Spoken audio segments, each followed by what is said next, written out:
There's this old house that's been abandoned for over 20 years, completely covered by huge tree canopies and vines.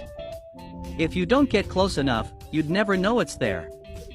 A guy happened to pass by and decided to buy it for just $999 from the previous owner.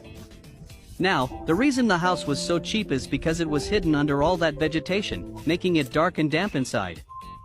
The house was covered in moss and mildew, and cleaning it up would be a huge job. He took a closer look, and after figuring out the size of the house, he immediately called up a cleaning pro. Originally, he thought he'd do the cleanup himself and save some cash, but the weeds were so thick that even if he didn't eat or sleep for a week, he still wouldn't get it done. So, he decided to call in the pros. The pro showed up, tools in hand, and didn't hesitate for a second. To make sure the house was ready by the end of the day, they brought in 2 lawnmowers. The weeds were disappearing fast, and with those machines in action, even the thickest brush didn't stand a chance.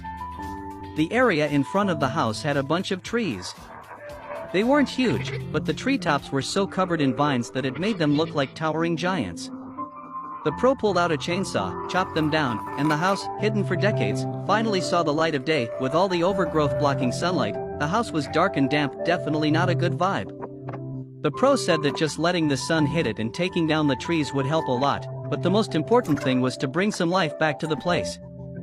They had to get the place to dry out, and the faster they worked, the better. By the time they were done, the house didn't look nearly as rundown as before. The guy was pretty happy with the result. He loves that vintage, old-school style. He's the nostalgic type, and seeing these old buildings really brought back memories for him. Under the eaves, there was a lot of dead wood, which all had to be removed for easy cleanup later. They needed to get everything out before they could start the detailed work. Since they had to hand the house back over to the owner by the end of the day, the pro split his team into 2 groups. One group continued cutting down the vines and branches, while the other cleaned up the broken weeds. Once all the trees that were covering the house came down, everything opened up, and the place was much brighter. It was starting to feel more welcoming. Next, the pro had to figure out how to move all the fallen trees.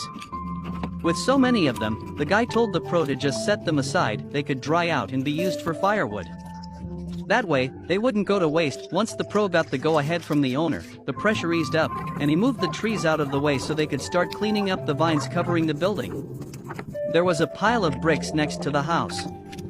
When they cleared the vines off, the bricks had a reddish tint to them, so if the guy planned on doing any renovations later, he'd have some ready-to-use materials. Meanwhile, a couple of the guys were sweeping up the yard, and when one of them dug in with a shovel, they found concrete underneath the dirt. That made cleaning up a lot easier because they thought it would be mud. Now, it looked like they'd be able